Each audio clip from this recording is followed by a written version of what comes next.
I just woke up, but you know what time it is? Peta time! No, actually, this video is probably gonna emotionally wreck me. Last week, I talked about The Hunger Games, the first book, and the prequel, The Ballad of Songbirds and Snakes. Today, we're gonna be talking about Catching Fire and Mockingjay. Where we left off, Katniss and Peta had just won the Hunger Games. They're going back to District 12, and Peta finds out that Katniss has been faking her love the whole time. Fake is a strong word, my friend. I think she just didn't really know what's going on. She doesn't know what's in her heart. And she's just in general bad with words. I've gotta defend my girl Katniss. You would think this would be happily ever after for them. They both made it out of the Hunger Games alive and, you know, both supposedly in love, but no, they are very civil with their interactions. They barely talk anymore. We don't talk anymore. The victors of a district move into this village called Victor's Village. Haymitch already lives there by himself. Katniss is now living there with Prim and her mother, and Peta is living there alone. So Peta and Katniss, they're just kind of in this limbo, this little dance around each other because they don't know how to act. Katniss fills her days with hunting, Peta bakes and paints pictures of the Hunger Games and Katniss, and Haymitch drinks a lot. Gale has been working 9 to 5 in the mines, which means that he and Katniss barely see each other, which would be phenomenal. However, there was this one instance where right when Katniss got back from the games, they went on their normal like hunting routine, and all of a sudden, Gale just kissed Katniss out of the fucking blue. And he was like, sorry, I just had to do that once. And I'm like, bitch, no, you didn't. And also there's the narrative that Gale is Katniss's cousin just because they look similar and everyone in the district knows that Katniss and Gale have a close relationship, but that wouldn't like mesh well with the whole star-crossed lovers her and Peta thing. So Gale is now Katniss's unofficial cousin. And what's so hilarious is that if you reread these books again, every time Peta mentions Gale, it's always preceded by or followed by cousin. He always makes sure to call Gale her cousin. But here's where like the book picks up action-wise. Peta and Katniss have to go on this victory tour in which they will visit every single one of the districts. And you know, political-wise, this is a scheme to kind of keep the games fresh in everybody's minds, to reintroduce Katniss and Peta to the public eye. And to make the stakes even higher, Katniss gets a personal visit from President Snow, and he's like, I'm not sure if I believe that you and Peta are in love, girl. Like, you're gonna have to really work your magic because, not to spread rumors or anything, but there are uprisings in the districts. And Katniss is like, bitch, what? This is the first I've heard about it. And he's like, yeah, girl, if you don't perform like your life depends on it, everyone you love will die, particularly that cousin Gale. And she's like, well, guess I have no choice but to kiss Peta again. So the cameras turn on, they film Peta and Katniss reuniting in public on camera. It's in the snow. They, you know, run, hug each other, kiss, fall to the ground. Such a beautiful moment, but not really because it's fake. A distance has grown between them and I don't like it. So anyway, they get on the train, they're starting the whole tour, and Katniss has a mental breakdown because she realizes that, you know, this whole pretending thing, pretending to be with Peta, it isn't just going to end when the victory tour ends. Katniss and Peta are going to be in the public eye for the rest of their lives, which means that she is probably gonna have to marry Peta, bear his children, and be miserable for the rest of her life. Which, first of all, Queen, if you had to marry Peta, like if the worst thing that was happening in your life was you being forced to marry Peta, then I'd call that a major fucking win. Peta is literally the epitome of a man. I mean, I get why you're complaining about the whole like no freedom thing, but still, I wouldn't want freedom from Peta. That's the thing. And so when Katniss is having a mental breakdown, Peta goes out and finds her, and he's like, girl, listen, I need to apologize for some things. He was saying how he was jealous of Gale before he even officially met Katniss, and it wasn't fair to hold her to anything that happened in the games, you know, like romance-wise. This whole acting like strangers when the cameras aren't on and then becoming lovers when they are on is not working for him. And he can see that something's still kind of bothering her, so he says, let's start with something more basic. Isn't it strange that I know you'd risk your life to save mine, but I don't know what your favorite color is? He says. A smile creeps onto my lips. Green, what's yours? Orange, he says. Orange? Like Effie's hair, I say. A bit more muted, he says. More like sunset.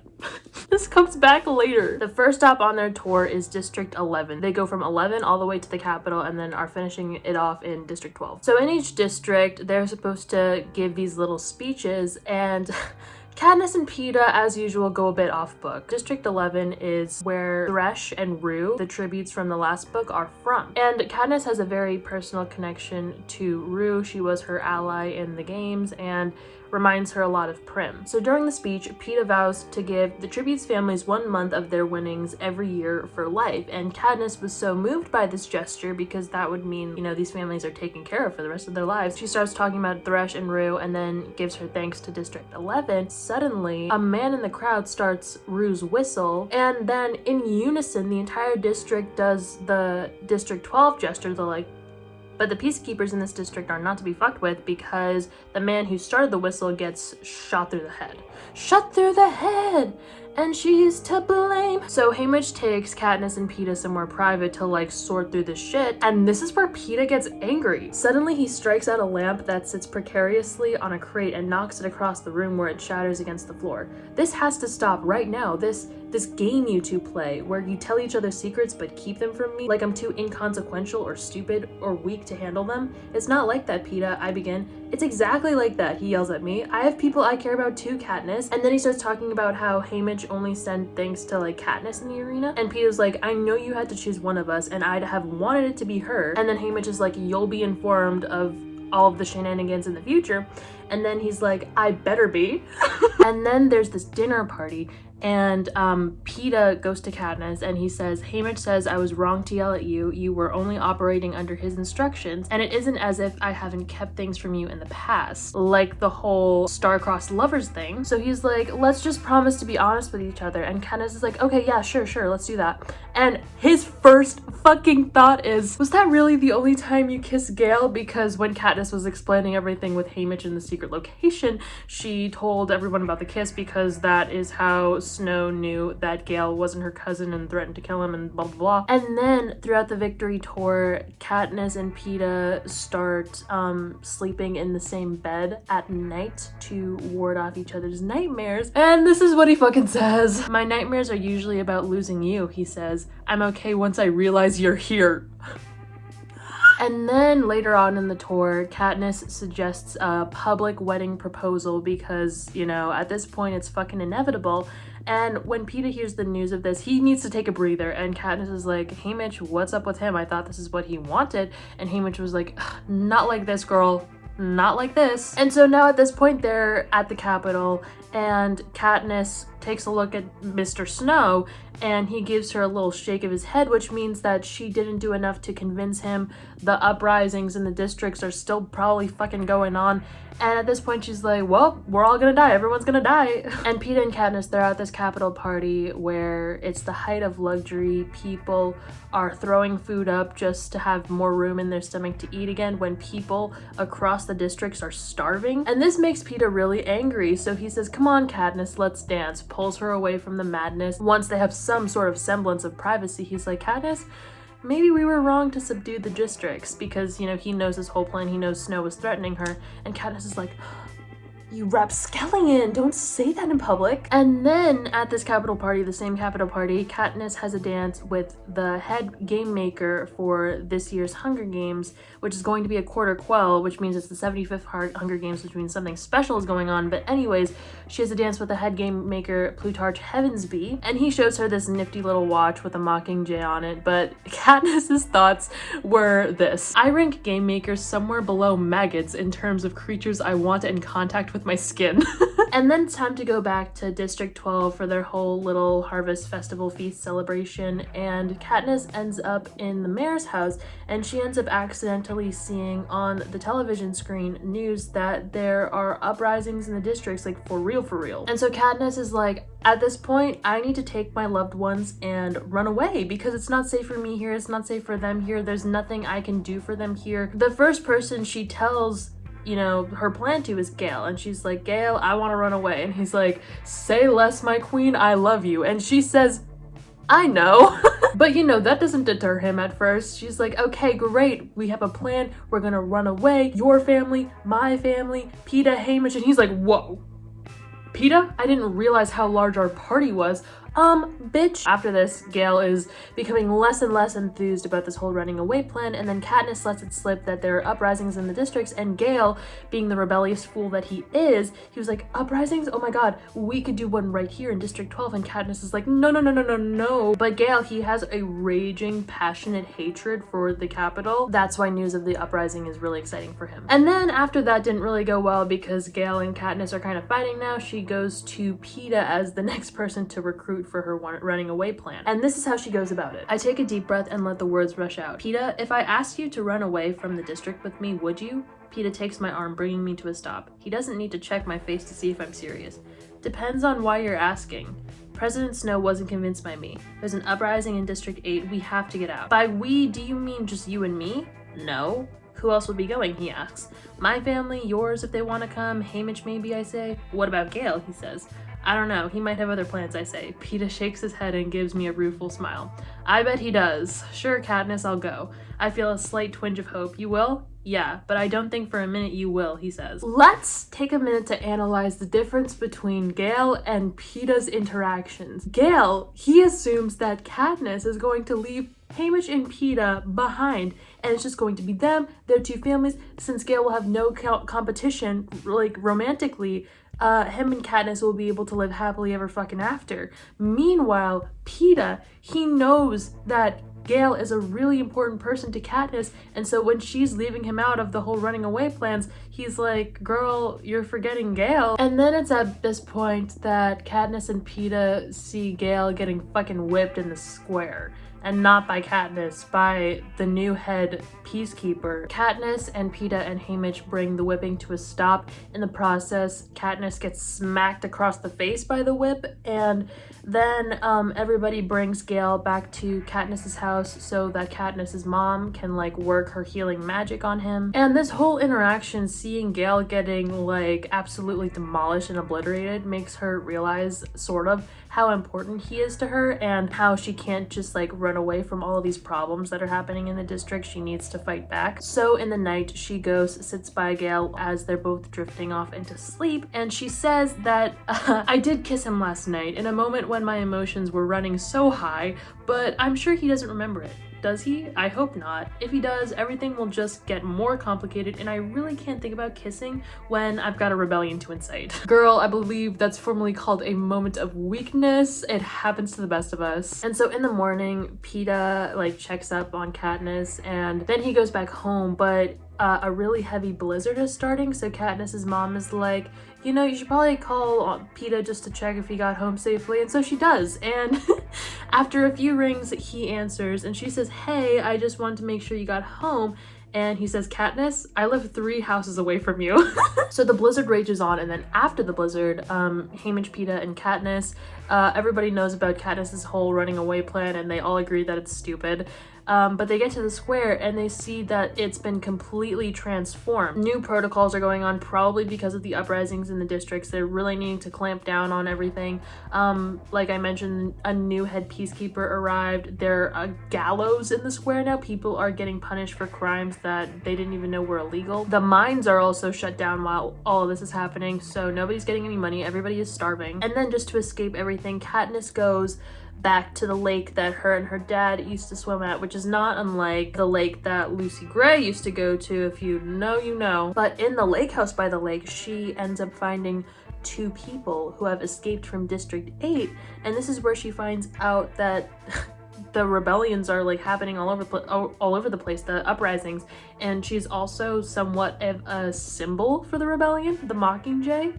And she was like, this is the first I'm hearing about this. And she's like, bitches, where are you going? And they're like, oh, we're going to District 13. And she's like, there's nothing in District 13. It was blown up a while ago. I thought this was common knowledge. And they're like, no, girl, check the footage that they play of District 13. It's always the same one. You can see the sneaky little mockingjay in the corner.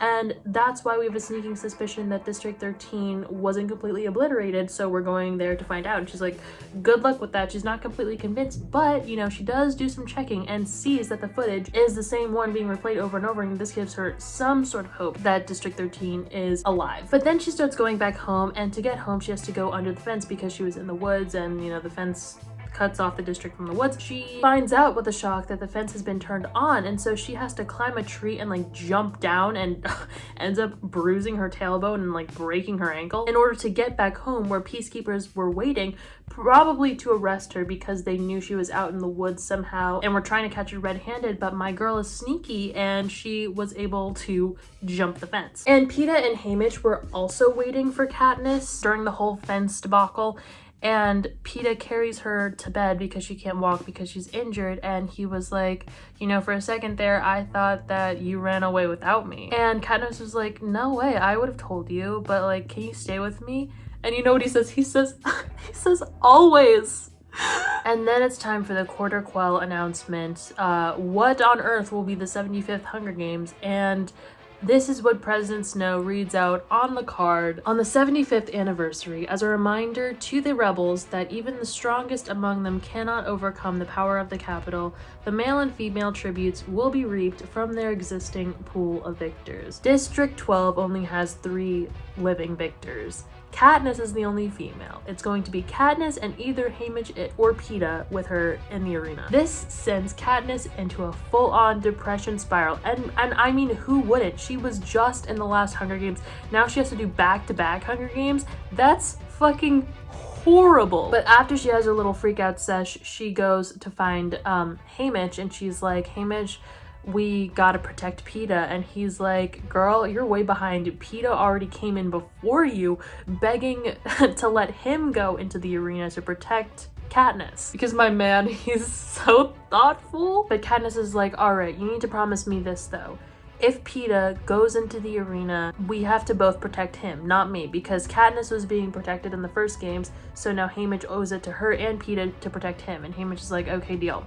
So then Peeta comes in, and Katniss and Haymitch are both like drinking themselves silly, and so he's like, okay, no more alcohol, we are going to train like careers, and we're gonna win this fucking thing. When the tributes are being drawn, Katniss inevitably gets chosen, and then Haymitch gets chosen, and Peeta volunteers as tribute.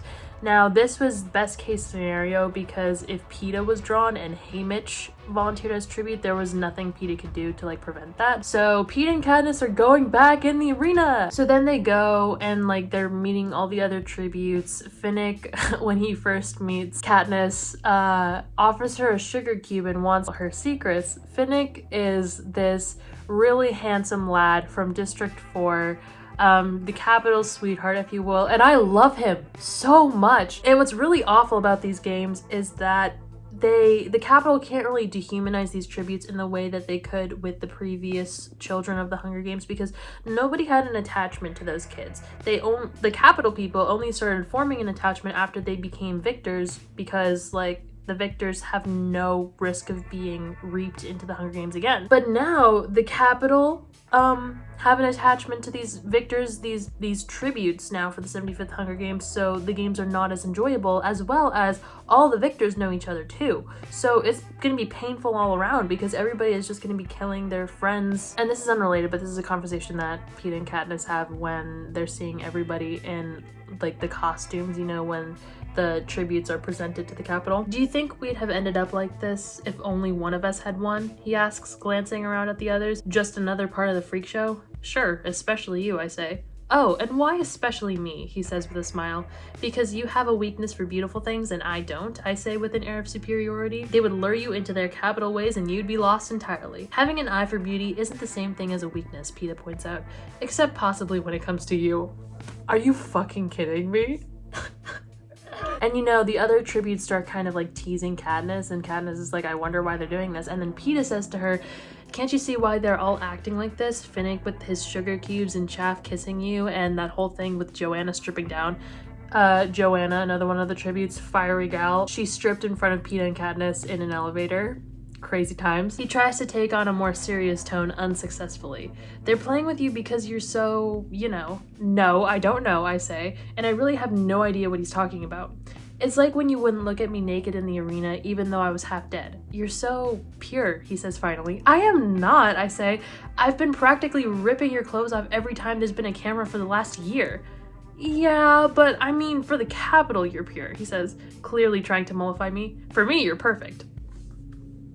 bitch. So as per usual, the tributes need to be given a score as to how deadly they are for the betting, and PETA goes in and paints the scene of Rue covered in flowers from the last games, and Katniss goes in and hangs a dummy with Seneca Crane's name painted on it. And at first, when I was reading this, I remember when I was first reading this, like way back when, I was like, who the fuck is that? Seneca Crane is the head game maker of the Hunger Games, you know, from the first book, the 74th Hunger Games. Seneca Crane was actually killed by Snow because of like what he did, allowing Katniss and PETA to remain alive, both as victors. So as a result of these two things, really as acts of defiance, both PETA and Katniss get awarded a score of 12. And you know, because they've kind of gotten a hang of the routine and they had just completed all of this stuff last year, Haymitch and Effie kind of go easy on them and let them like have their remaining few days for each other. And so Katniss asks PETA, so what should we do with our last few days? And he says, I just want to spend every possible minute of the rest of my life with you. And then it's time for the big interview. President Snow specifically requests that Katniss is dressed in a wedding gown. And Cinna was like, no. So he rigged the wedding gown so that when Katniss would spin in it at the end of her segment, it turns her into a mockingjay, like a gown resembling a mockingjay, which is very, very much an act of defiance. And so after that, PETA goes, and you know, before previously, all the other tributes have been kind of expressing their dissent towards the idea of these games. Like the victors are not supposed to be reaped, like they're supposed to be granted immunity for life. That's the whole fucking point. And so the Capitol people who are watching this segment, they're like, yeah, you know what, like this isn't right. And so tensions are very high, and then PETA goes in and he slays the day. PETA reveals to Caesar, you know, the person who's interviewing him, that they eloped, and Caesar responds, but I have to confess, I'm glad you two had at least a few months of happiness together. I'm not glad, says PETA. I wish we had waited until the whole thing was done officially. This takes even Caesar aback. Surely even a brief time is better than no time. Maybe I'd think that too, Caesar, says PETA bitterly. If it weren't for the baby. If it weren't for the baby! Oh my god. So PETA is PETA's saying that Katniss is pregnant with their child, and now she's going into the games bearing their child, and this sends the Capitol into a rage. And in this rage, all of the tributes on stage hold hands, the first sign, the first public display of unity across all of the districts, and this sends everybody in shambles. Districts are uprising, the Capitol people are like in a mess, like everybody's fucking confused, but the games must still go on. PETA and Katniss don't even get to say goodbye to Effie. Haymitch and them have a short goodbye. So anyway, they're about to go into the arena. Katniss and Cinna are together up until the last moment when Cinna gets detained and beaten in front of Katniss's eyes right before she goes into the arena, which is very traumatizing. Katniss and PETA team up with Finnick and Mags. Originally, they didn't want any alliances in the games because it would just be too hard on them emotionally, but Finnick was wearing this golden bangle that Katniss recognizes because it was Haymitch's golden bangle, and she's like, well, this is probably a sign that I should trust him. So the four of them, Finnick, Mags, PETA and Katniss are a little team. And it's funny because Katniss does not trust Finnick, but she's also surprised at the amount of bloodshed that went on, you know, in the first day. Finnick was like, what, did you expect everybody to like hold hands or whatever? Because whatever happened in the past is in the past, and no one in this arena was a victor by chance. He eyes PETA for a moment. Except maybe PETA. That's so true. PETA is leading the way. He is like cutting down vines with his knife, and just as Katniss sees the force field in front of him, PETA hits the force field, he flies back, he is on the ground, not responding, not breathing, and Katniss is like, oh my god, he's dead, no. And Finnick, you know, goes over to him, and Katniss is about to shoot Finnick, thinking that he's gonna like finish him off or whatever, when Finnick starts kissing him, and Katniss is like, oh, didn't know he swung that way. But no, he wasn't actually kissing him, he was giving him mouth to mouth, and then PETA, you know, revives, comes back to life. This is the passage. His lashes flutter open and his eyes meet mine. Careful, he says weakly. There's a force field up ahead. I laugh, but there are tears running down my cheeks. Must be a lot stronger than the one on the training center roof, he says. I'm alright though, just a little shaken. You were dead! Your heart stopped! I burst out before really considering if this is a good idea. I clap my hand over my mouth because I'm starting to make those awful choking sounds that happen when I sob. Well, it seems to be working now, he says. It's alright, Katniss. I nod my head, but the sounds aren't stopping. And at this point, Finnick is looking at the two of them and he's like, oh, so this whole love thing, it wasn't fake. Like, I mean, I knew Peeta was down bad, but Katniss? This is surprising. The four of them experience many trials and tribulations after the fact. You know, they didn't have water for a second until Haymitch sent them a spile and figured out the water was in the trees. They had to run from poisonous fog, and this is actually how Mags died. Then they went down to the beach near the cornucopia, because the cornucopia, I forgot to mention, is surrounded by water. Then after like the toxins from the fog were soaked out after they soaked in the water, they were attacked by these rabid monkeys. One of the other tributes that the gang had very little interaction with sacrificed herself to save Peeta during the monkey attack. And then Joanna, Wyrus, and Beetee show up and join the team. So now it's a team of 6 of them. It's a pretty large group. And then it's at this point that they realize the arena is a clock. You know, the cornucopia in the center with the tail pointing to 12 o'clock where there's a lightning strike at this tree. And then in like segments, every hour there's a new horror in an area of the arena because the arena is shaped like a circle. And so all of them, after realizing this, decide to go back to the cornucopia, which is where the career pack, like the traditional career pack from districts 1 and 2, kill Wyrus, and then they all brawl it out. Only 2 of like the original career pack are left. And, you know, the rest of them, besides Wyrus, are still alive. The cornucopia spun around now, so now they're all disoriented and don't know which way points to 12 o'clock. And then Katniss and Finnick get attacked by the sounds of jabberjays, and the jabberjays are, like, blasting in their ears the screams of torture of, you know, their loved ones. So anyway, after all these trials and tribulations, they end up on the beach, and they're kind of, like, chilling for a moment. And this is where Katniss and Peeta have their heart-to-heart. Katniss, he says softly, it's no use pretending we don't know what the other one is trying to do.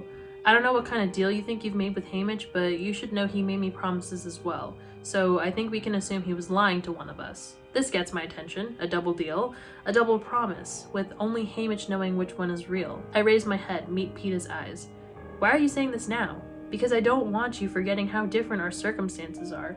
If you die and I live, there's no life for me at all back in District 12. You're my whole life, he says. I would never be happy again. I start to object, but he puts a finger to my lips. It's different for you. I'm not saying it wouldn't be hard, but there are other people who'd make your life worth living. Your family needs you, Katniss. No one really needs me, he says.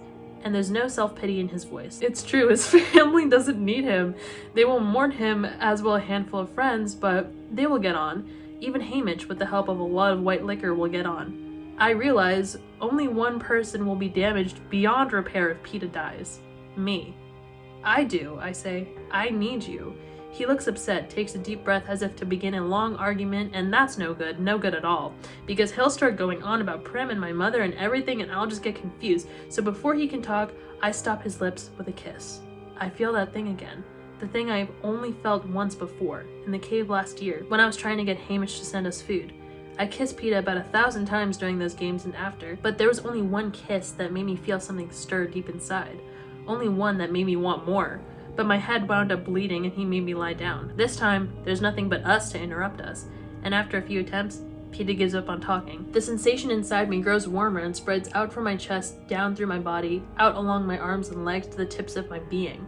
Instead of satisfying me, the kisses have the opposite effect of making my need greater.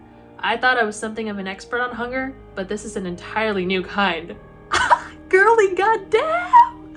Oh my god, that's so real. You're so real for that, Katniss. So after that, the gang creates this whole plan. Well, actually, Beetee, he's like the brains of this operation, creates this plan to use the lightning strike that happens at the tree at midnight and use it to electrocute the water around the cornucopia, because hopefully the 2 careers will be there and that'll take them out. And so I think the night before they're about to, you know, enact their plan, you know, start things in action, this is an interaction that Peeta and Katniss have. He gives her a pearl from an oyster. Peeta rinses the pearl off in the water and hands it to me. For you. Stop! Oh my god. I hold it out on my palm and examine its iridescent surface in the sunlight. Yes, I will keep it. For the few remaining hours of my life, I will keep it close. Perhaps it will give me strength in my final moments. Thanks, I say, closing my fist around it. I look coolly into the blue eyes of the person who is now my greatest opponent, the person who would keep me alive at his own expense, and I promise myself I will defeat his plan. The laughter drains from those eyes, and they are staring so intensely into mine. It's like they can read my thoughts. The locket didn't work, did it? Peeta says, even though Finnick is right there, even though everyone can hear him. Katniss? It worked, I say. But not the way I wanted it to, he says, averting his glance. After that, he will look at nothing but oysters. God, these two are gonna be the fucking ruin of me. So the plan is in motion, and this is where something really, really bad happens. Katniss and Peeta split up.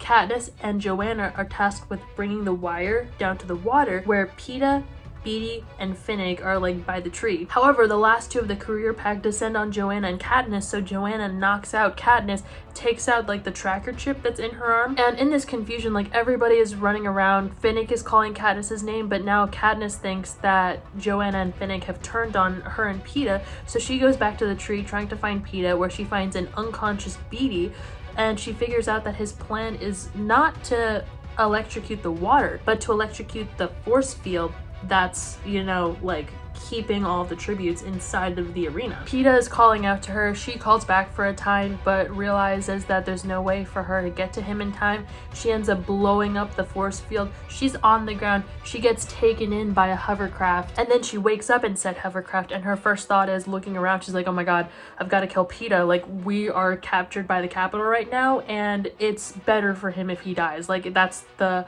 merciful way to go. So she's armed with a syringe on the hunt to kill Peeta, where she finds a room of these people that are gathering, and these people are Finnick, Plutarch Heavensbee, Haymitch. Beetee is off in a hospital bed somewhere, and so Katniss is like, what's going on? And Haymitch is like, don't freak out, but we're on our way to District 13 because it's not in fact dead and gone. It is in fact alive and well, and there has been this whole plan to rescue you and Peeta from the beginning. But the thing is that Peeta and Joanna were not rescued. They were in fact taken by the Capitol and are probably being tortured as we speak. However, on the bright side, most of the districts are in a full-scale rebellion, and at that she lunges at Haymitch's face, like claws down the side of his face. But all Katniss can think about is like Peeta being tortured by the Capitol, and then eventually Gale shows up on like the hovercraft, and she's like, Gale, what are you doing here? And he's like, hey Katniss, your mom and your sister are safe. But the thing is that the Capitol blew up District 12 and it no longer exists, and the majority of the population of District 12 is dead. And that's where the book ends. That is in fact where the book ends. And now we start Mockingjay, and you know, I really do appreciate Mockingjay, but I've gotta say it's probably my least favorite book of the trilogy for a number of reasons. Number one, Peeta. You'll see later what I'm talking about. Number two, Gale.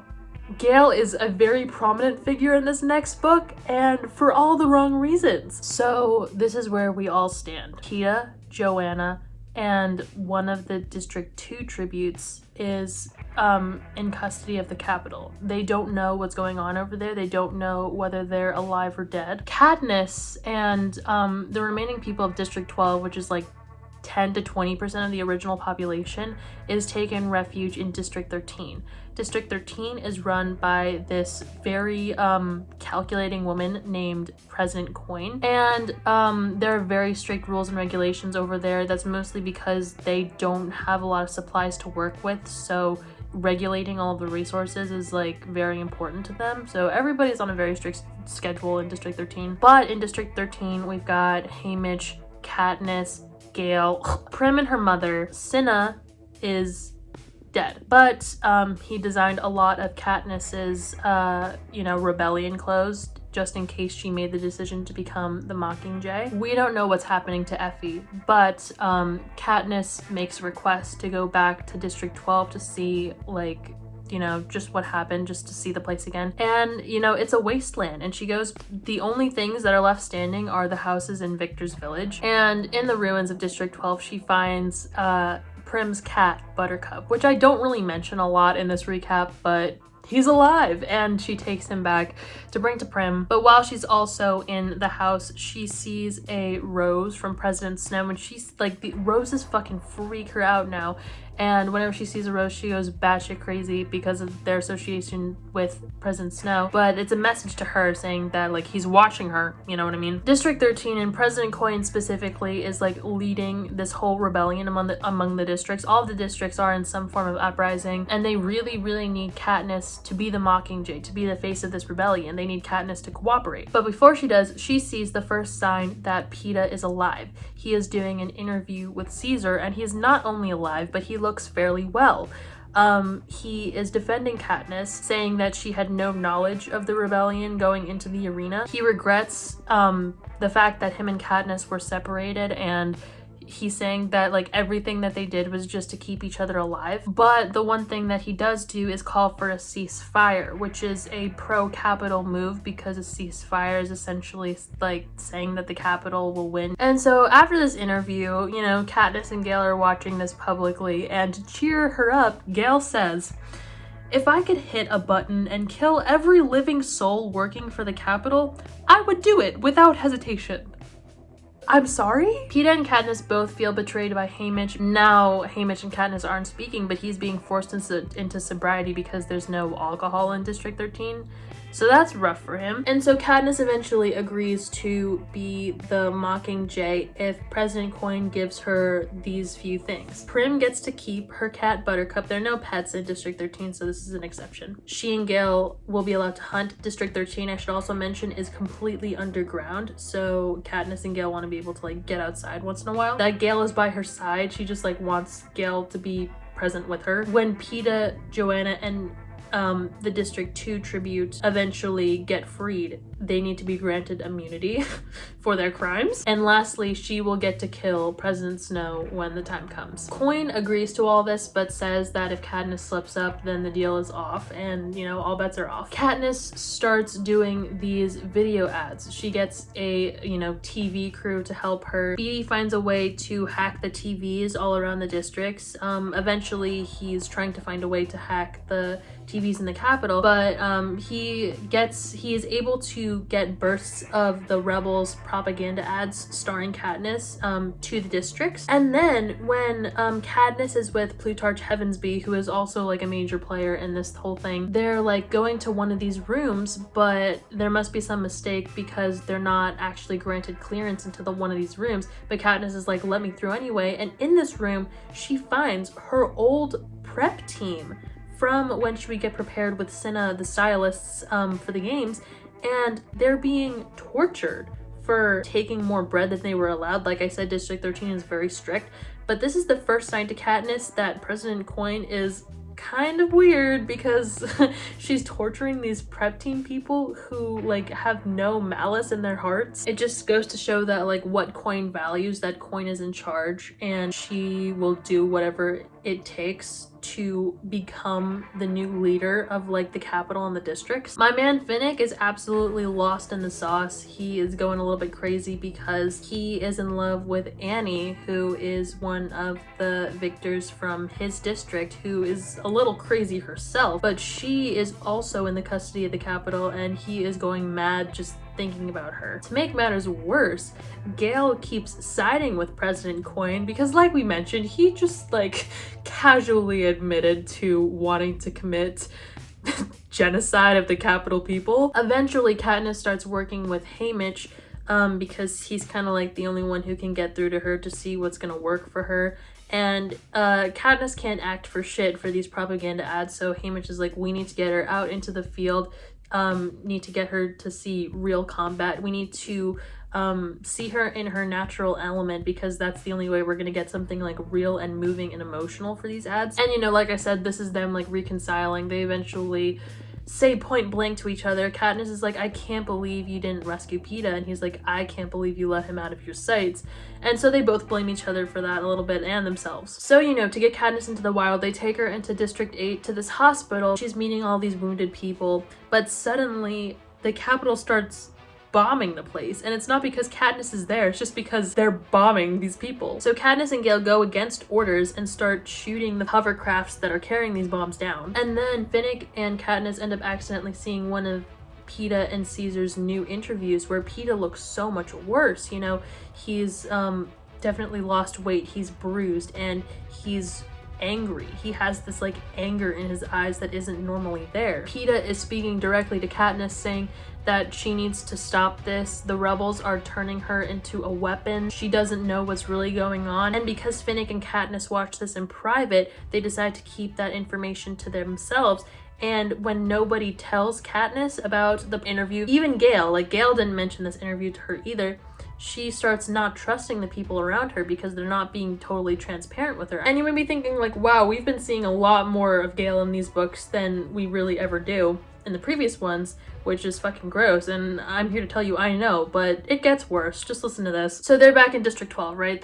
We're setting the scene. When the cabinets are empty, I rise to find that Gale has materialized in my kitchen.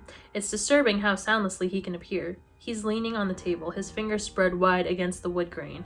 I set the box between us. Remember, he asks, this is where you kissed me. So, the heavy dose of morphling administered after the whipping wasn't enough to erase that from his consciousness. I didn't think you'd remember that, I say. Have to be dead to forget. Maybe not even then, he tells me.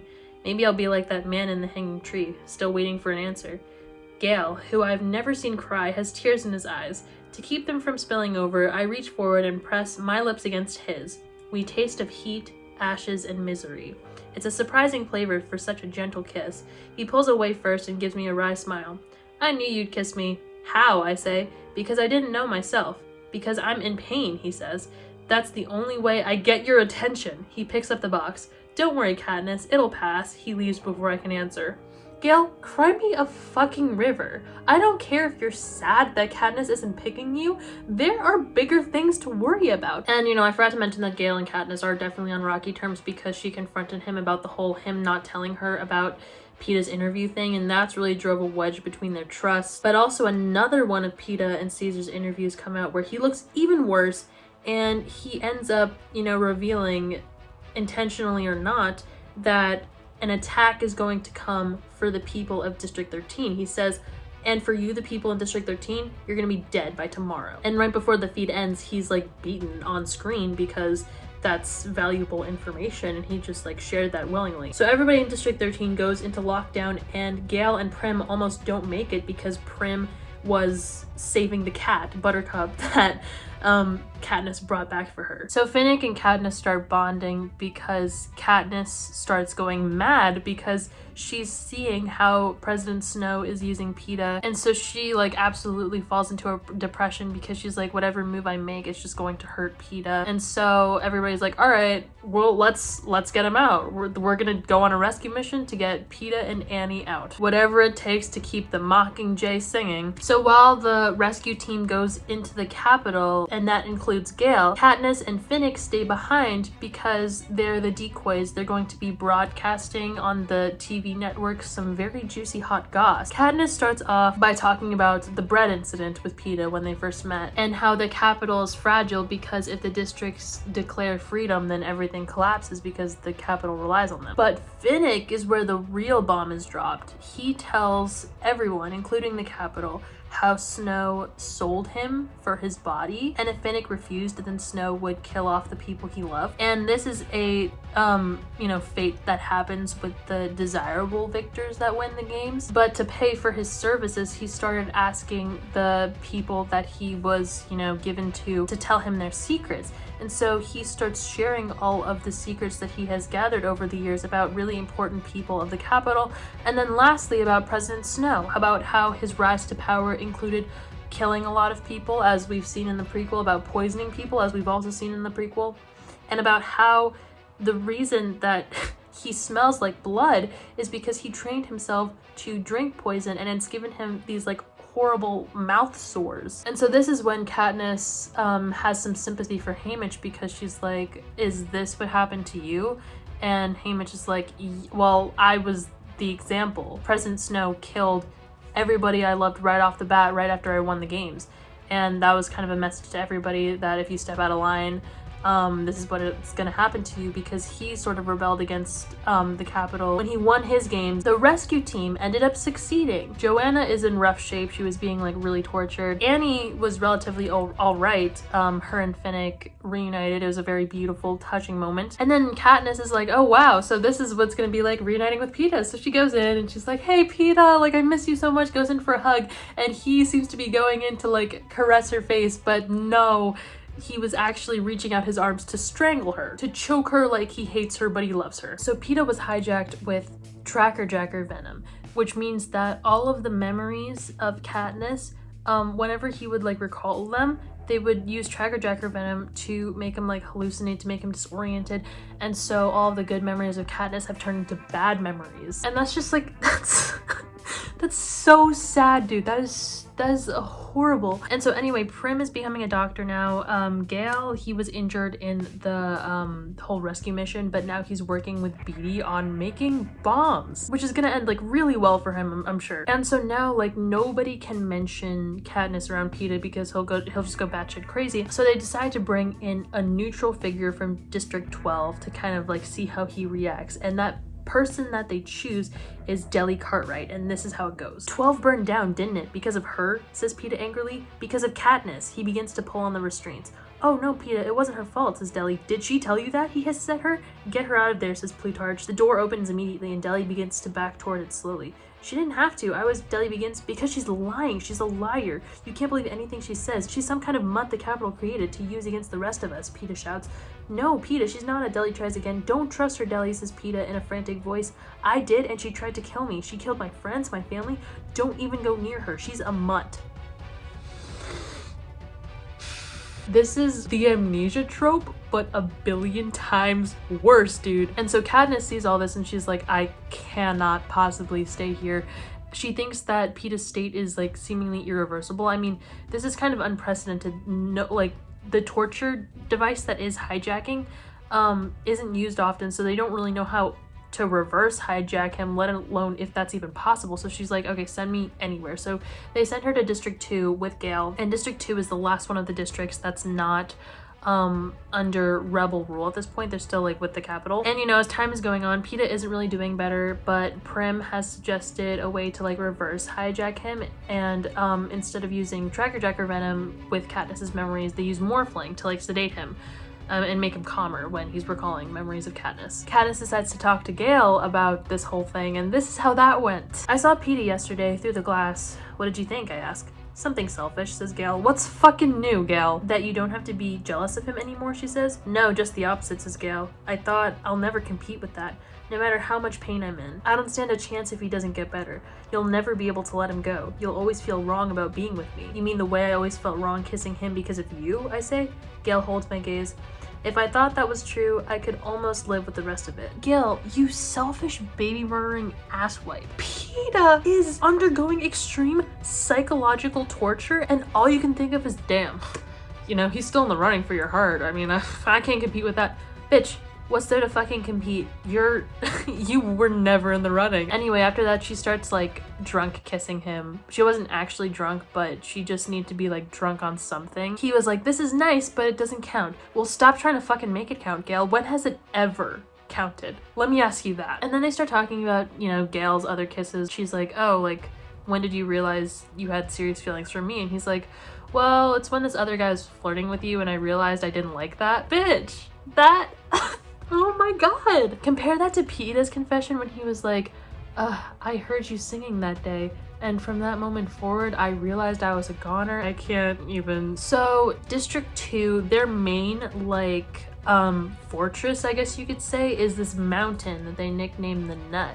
And, Gale creates this plan. He's like, hey, why don't we create an avalanche so that no one can escape and everybody inside the Nut dies? And most of the people were like, all right, let's do that plan then. And Gale's like, oh, like on top of that, we should blow up the train tracks so that no one could even think about escaping even if they tried to. And everybody's like, let's take it down a notch, Gale. Let's let them try to escape if need be. Gale, you are so unhinged. And so for a while, like, the plan works and they think no one's able to escape from the Nut, but eventually a train starts coming and Katniss starts running toward them because the people are about to you know, like shoot into the train to kill all the people. And Katniss is like, wait, no. And then she starts talking to this man, but this man holds a gun to her head and he's like, give me one reason why I shouldn't shoot you right now. And she's like, well, I don't have a reason. She's like, I'm done being a piece in everyone's games. Like, the Capitol is just watching us kill each other, and who's the only one that's winning at the end of the day? The Capitol. The Capitol is the enemy. And she's like, with that being said, will you join me? She reaches out her hand to that man and gets shot. Not by that man though, by another man in the crowd. So she wakes up in the hospital besides Joanna, and that's when her and Joanna start to become friends. But she gets notified that District 2 is with the rebels now, so their last piece is to infiltrate the Capitol and then kill Snow. The like one happy ray of sunshine that happens out of all this is that Finnick and Annie got married, and it was so beautiful, it was so fun, and Peeta ended up making the wedding cake. Like, he was just like pouring himself into his work, and Katniss is like, wow, that's a change from what I thought he would be doing. And Haymitch is like, yeah, actually he's really been making strides, he's different, and I'm starting to see the old him a little bit, and he actually wants to speak with you. And Katniss is like, oh, say what? He wants to speak with me? What? And this is how it went. I slowly open the door. Those blue eyes lock on me instantly. He's got 3 restraints on each arm and a tube that can dispense a knockout drug just in case he loses control. He doesn't fight to free himself though, only observes me with the worried look of someone who hasn't still ruled out that he is in the presence of a mutt. I walk over until I'm standing about a yard from the bed. There's nothing to do with my hands, so I cross my arms protectively over my ribs before I speak. Hey. Hey, he responds. It's like his voice, almost his voice, except there's something new in it, an edge of suspicion and reproach. Haymitch says you wanted to talk to me, I say. Look at you, for starters. It's like he's waiting for me to transform into a hybrid drooling wolf right before his eyes. He stares so long I find myself casting furtive glances at the one-way glass, hoping for some direction from Haymitch, but my earpiece remains silent. You're not very big, are you? Or particularly pretty. I know he's been through hell and back, and yet somehow the observation rubs me the wrong way. Well, you've looked better. Haymitch's advice to back off gets muffled by Peeta's laughter. And not even remotely nice. To say that to me after all I've been through? Yeah, we've all been through a lot, and you're the one who is known for being nice, not me. I'm doing everything wrong. I don't know why I feel so defensive. He's been tortured. He's been hijacked. What's wrong with me? Suddenly, I think I might start screaming at him. I'm not even sure about what, so I decide to get out of there. Look, I don't feel so well. Maybe I'll drop by tomorrow.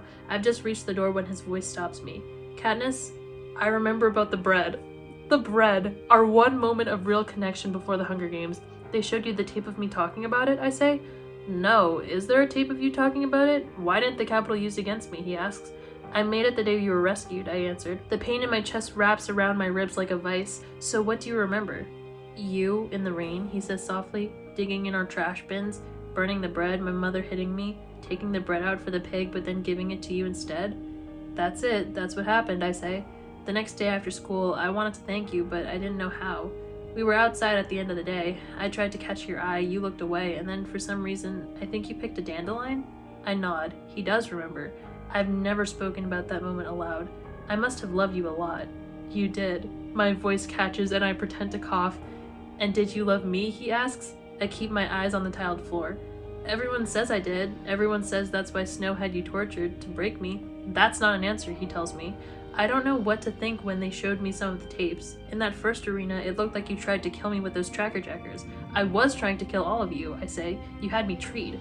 Later, there's a lot of kissing. It didn't seem very genuine on your part. Did you like kissing me? He asks. Sometimes, I admit. You know, people are watching us now. I know. What about Gale? He continues. My anger's returning. I don't care about his recovery. This isn't the business of the people behind the glass. He's not a bad kisser either, I say shortly. And it was okay with both of us. You kissing the other, he asks. No, it wasn't okay with either of you, but I wasn't asking your permission, I tell him. Peeta laughs again, coldly, dismissively.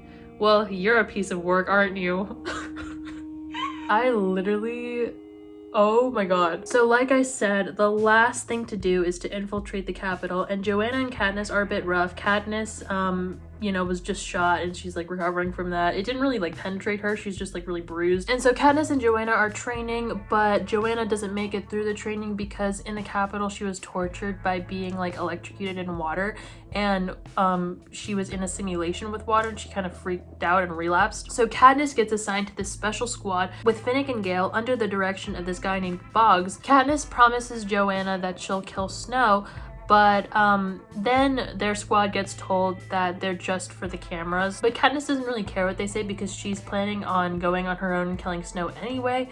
But when one of the people on her squad accidentally dies, they send in Peeta as a replacement. And this is a message to Katniss from Coin, saying that Coin doesn't really care if she dies. The Mockingjay has served her purpose, and she might even be more useful dead as a martyr. But everybody is kind of like on edge now that Peeta is here. They all think that he's gonna try and kill Katniss, to which Katniss responds if she ever needed to kill him, "I wouldn't be shooting Peeta, he's gone. Joanna's right, it'd be just like shooting another of the Capitol's mutts." And that is when everybody's like, "Whoa girl, that's a bit too far," and Haymitch is like, "Look, if the roles were reversed and you were hijacked, do you think Peeta would be treating you like this?" And Katniss is like, "Shit, you're right, I'm just like so awful at this." So this is her trying to speak with Peeta again. After about an hour, Peeta speaks up. "These last couple of years must have been exhausting for you, trying to decide whether to kill me or not, back and forth, back and forth. That seems grossly unfair, and my first impulse is to say something cutting. But I revisit my conversation with Haymitch and try to take the first tentative step in Peeta's direction. I never wanted to kill you, except when I thought you were helping the careers kill me. After that, I've always thought of you as an ally. That's a good safe word, empty of any emotional obligation, but non-threatening. Ally," Peeta says the word slowly, tasting it. "Friend, lover, victor, enemy, fiance, target, mutt, neighbor, hunter, tribute, ally. I'll add it to the list of words I used to try to figure you out. The problem is I can't tell what's real anymore and what's made up." Finnick's voice rises from the bundle in the shadows. "Then you should ask, Peeta. That's what Annie does." "Ask who?" Peeta says. "Who can I trust?" "Well, us for starters. We're your squad. You're my guards," he points out. "That too." In the quiet that follows, I try to imagine not being able to tell illusion from reality, not knowing if Prim or my mother loved me, if Snow was my enemy, if the person across the heater saved or sacrificed me. With very little effort, my life rapidly morphs into a nightmare. I suddenly want to tell Peeta everything about who he is and who I am and how we ended up here, but I don't know how to start. Worthless, I'm worthless. At a few minutes before 4, Peeta turns to me again. "Your favorite color? It's green?" "That's right." Then I think of something to add. "And yours is orange." "Orange?" He seems unconvinced. "Not bright orange, but soft, like the sunset," I say. "At least that's what you told me once." "Oh." He closes his eyes briefly, maybe trying to conjure up that sunset, then nods his head. "Thank you." But more words tumble out. "You're a painter. You're a baker. You like to sleep with the windows open. You never take sugar in your tea, and you always double knot your shoelaces." Then I dive into my tent before I do something stupid like cry. Oh my god, like, you don't— oh. Then Peeta and everyone play this game where he says something and then he says real or not real at the end, and then everybody confirms if that was indeed real or not real. And through this game he starts to begin to figure out which of his memories are real or not real. And so, like I said, they're a fake drill team, they're like going through the motions, they're being filmed, but then a real bomb goes off and it almost kills Boggs, who is like the leader of this thing in the process. That is when shit hits the fan. In a private conversation, Boggs transfers his authority to Katniss, and then Peeta starts to go rogue and try and kill Katniss. People are getting like caught up in like different sorts of pods in their journey towards the Capitol. As a defense mechanism, there are pods set up all over the place, sort of like in an arena, where if activated it will unleash a sort of terror into the vicinity. And so they have a map which shows the location of some of these pods but not all of them, and so like they're getting caught up in the unknowns right now. Boggs's dying wish is for Katniss not to trust anybody there and just continue her mission of trying to kill Snow. And so everybody who's left alive takes shelter in this house, and Katniss is like, "Okay guys, so the mission is to go to the Capitol," and everybody like doesn't really believe her, but they're like, "All right, let's do this, sis." Peeta, after his rogue state, like tired himself out and went unconscious, so they're just carrying his unconscious body as they make their way towards the Capitol now. And because of all this destruction at the scene that they were at, the Capitol pronounces everybody there as dead. So everybody, including the people back in District 13, like Haymitch and the rest of them, all think that Katniss and Peeta and Finnick and Gale and everybody else are dead. So at their next hideout spot, Gale is like, "All right, so what's the next move, Katniss?" And Peeta speaks up and he's like, "Obviously the next move is to kill me." So the Capitol got footage of like all the madness that was happening, and so this was the first time that Peeta saw himself like go rogue and go into that state where he was about to kill Katniss. And this is his thoughts of the matter. Tears begin to run down Peeta's face. I didn't know. I've never seen myself like that before. Katniss is right. I'm the monster. I'm the mutt. I'm the one Snow has turned into a weapon. My poor Peeta, oh my god. And so like people object and they're like, no, Peeta, you're not the monster and we're not gonna kill you. And they start finding food to eat in this like hideout, the house that they're hiding in. And Peeta holds out a can to Katniss and he's like, here, eat this. And it's the fucking lamb stew. And lamb stew is Katniss's favorite food from like way back when in the first Hunger Games. And so they're like, okay, if we travel the streets, we'll just get bombarded by pods. So the only option that we really have is to go underground. And so they start to go underground. Peeta still wants to die this whole time, but Katniss like really is not gonna let him. But he's restrained this whole time. He has like shackles on, and whenever he feels like he's starting to go rogue, he like presses his wrists against the shackles and it's like causing him pain, but that like grounds him. But Katniss is the only one with the key to his shackles. And also on the way like towards the Capitol underground, Peeta makes a joke like his old self, and Katniss is like, he's still in there. And so when they take a break, when they're underground, Katniss like tries talking to him again even further, and this is how that goes. There's still time, she says. You should sleep. Unresisting, he lies back down, but just stares at the needle on one of the dials as it twitches from side to side. Slowly, as I would with a wounded animal, my hand stretches out and brushes a wave of hair from his forehead. He freezes at my touch, but doesn't recoil. So I continue to gently smooth back his hair. It's the first time I have voluntarily touched him since the last arena. You're still trying to protect me, real or not real, he whispers. Real, I answer. It seems to require more explanation, because that's what you and I do. Protect each other. After a minute or so, he drifts off to sleep. Something starts to whisper Katniss's name all throughout like the underground tunnels, and it's these like snake human mutts that the Capitals have created that are like after Katniss, but they'll tear down anyone who that's in its path. And so they're running from these things, trying to make it above ground again. Peeta was in sort of a trance at first. He was also like whispering Katniss's name, but then he was like, no girl, you have to get out of here. It's like something's after you. I don't know what it is. And so right before they make it above ground, they have to go through these sewers, and this is where a few members of their party die. One such member is Finnick. And you know, that in itself is terribly, horribly tragic, but it wouldn't be as tragic if it weren't for the baby. That's right, Annie's pregnant with her and Finnick's baby. So basically, all that is left when they make it above ground of their party is Katniss, Gale, Peeta, one of her film team crew members, and Pollux, who's an Avix, who's been leading them through the tunnels this whole time. And anyways, after this whole thing, Peeta is not doing well. Let me set the scene for you. Only one figure stays huddled against the wall. Peeta, I say. There's no response. Has he blacked out? I crouch in front of him, pulling his cupped hands from his face. Peeta? His eyes are like black pools, the pupils dilated so that the blue irises have all but vanished. The muscles in his wrists are hard as metal. Leave me, he whispers. I can't hang on. Yes, you can, I tell him. Peeta shakes his head. I'm losing it. I'll go mad, like them, like the mutts, like a rabid beast bent on ripping my throat out. And here, finally, in this place, in these circumstances, I will really have to kill him, and Snow will win. Hot, bitter hatred courses through me. Snow has won too much already today. It's a long shot. It's suicide maybe, but I do the only thing I can think of. I lean in and kiss Peeta full on the mouth. His whole body starts shuddering, but I keep my lips pressed to his until I have to come up for air. My hands slide up his wrist to clasp his. Don't let him take you from me. Peeta's panting hard as he fights the nightmares raging in his head.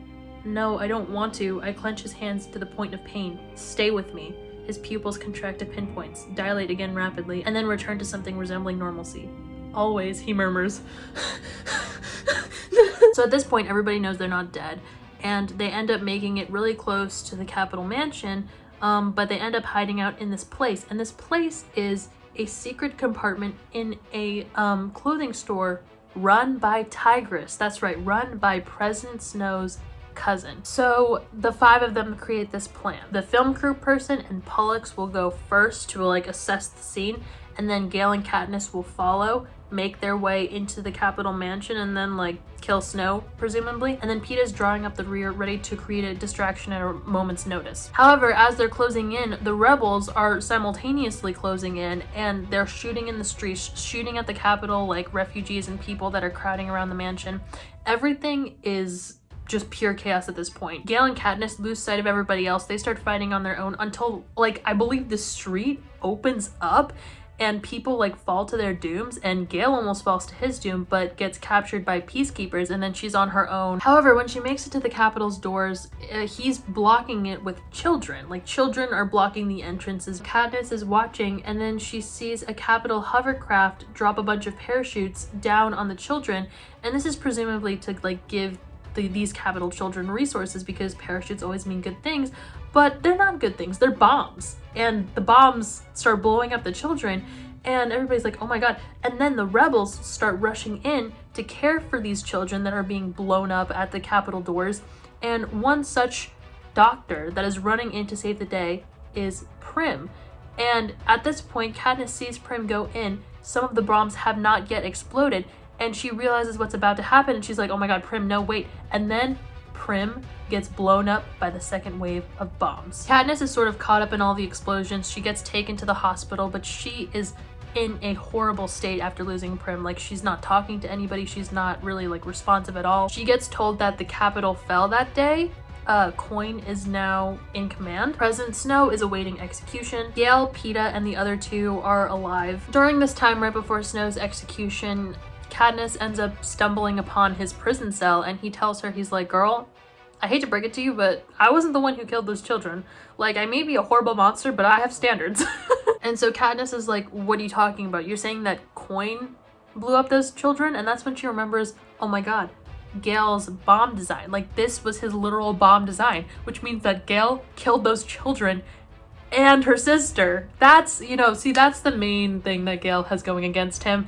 And that's like a funny thing to say at this point, right? But it's not, because Gale actually literally says in the books, that was the one thing I had going for me, taking care of your family. Okay, he's bringing self-aware to a whole nother level. Gale, I don't understand this whole like give and take thing, this whole keeping like track of tallying scores, of doing things to get Katniss's affection. It shouldn't work like that. It's not, you know, nobody's keeping score at this point. So now Katniss is getting prepped for Snow's execution. She has been chosen as the one designed to do it, and it turns out Effie is alive. She's been alive through this whole thing. So Coin calls in the remaining victors that are alive, that consist of Katniss, Haymitch, Peeta, Joanna, Beetee, and the District 2 one. And so she's like, hey, we're gonna do a vote. Who wants to have a Hunger Games with the Capitol children?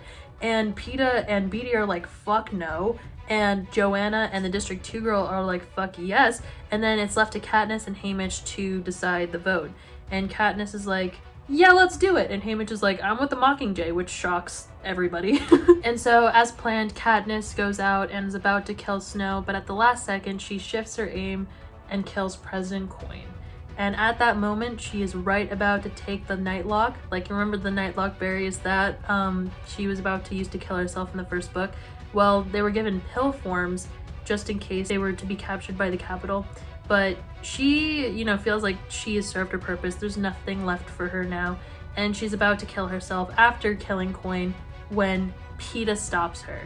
And this is probably one of the only selfish things that Peeta has done, keeping her alive for himself. I think it's honestly a really beautiful moment, because that's what Katniss has been doing to him this whole time when he wanted to kill himself in the sewers. They've been there for each other always.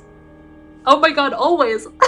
Snow ends up dying of just I don't even know what it was, like mouth sores, old age. He was coughing up blood. Old man was on his deathbed, but you know what? At least he went out laughing. Wait, I don't want a good ending for him. Fuck that. You know, he died. They decided like not to punish Katniss that harshly. They just deem her clinically insane, and they send her back to District 12 with Haymitch. So they're back in Victor's village. Katniss is alone.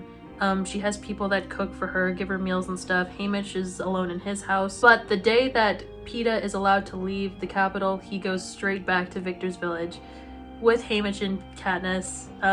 He plants Primrose in front of Katniss's house. Gale is out of the picture in District 2! Woo, woo, woo, woo. And, you know, this is one of the ending passages of the book. Peeta and I grow back together. There are still moments when he clutches the back of a chair and hangs on until the flashbacks are over. I wake screaming from nightmares of mutts and lost children. But his arms are there to comfort me, and eventually his lips. On the night I feel that thing again, the hunger that overtook me on the beach, I know this would have happened anyway. that what I need to survive is not Gale's fire, kindled with rage and hatred. I have plenty of fire myself.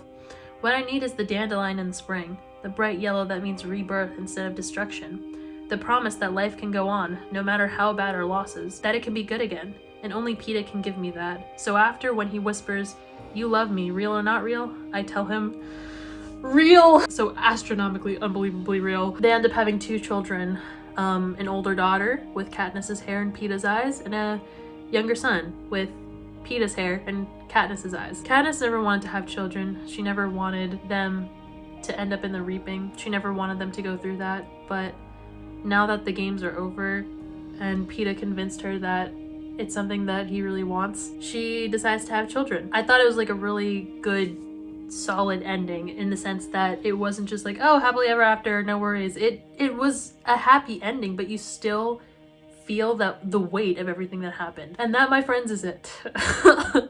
Anyway, I hope you enjoyed that as much as I did, or didn't. Maybe it wrecked you as it did to me, but you know what? Fun times nonetheless. I'll see you next week. Bye.